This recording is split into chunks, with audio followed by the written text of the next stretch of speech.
In today's video, I'm going to teach you how to add someone to your Google Ads account. If you need to bring in a teammate, a freelancer, or an agency partner, the safest and cleanest way is to add them as a user with the right level of access. That way, they can work directly in your account without sharing logins or exposing anything they don't need to see. Start by opening your Google Ads account and look to the left-hand sidebar. Click on Admin, then select Access and Security. This is the control center for who can get into your account and what they're allowed to do. If you don't see the admin option, it usually means your current login doesn't have permission to manage users, so you'll need someone with higher access to do this for you. Inside Access and Security, head over to the Users tab. This is where you'll see a list of everyone who already has access. To add a new person, click the plus icon. This opens a simple form to invite someone new. Enter the email address of the person you want to add. Make sure it's the Google account they'll actually use for work, because the invitation is tied to that address.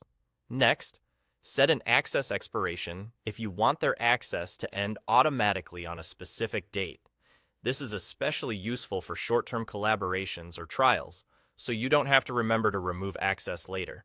Now, choose the account access level. Keep it as minimal as possible for what they need. Admin can manage everything, including users and billing, so reserve that for trusted owners.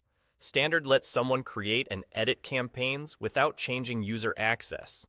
Read only is great for reporting and audits when you don't want changes made.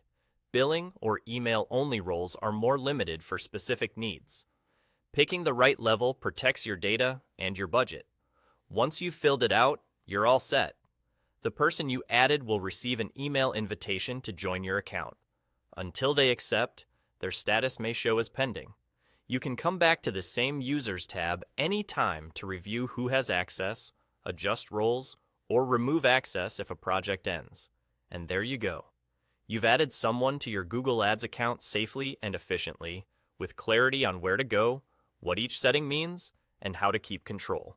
If you keep roles tight, and use expiration dates when appropriate, you'll maintain a secure and well-managed account, while giving collaborators exactly what they need to help you succeed.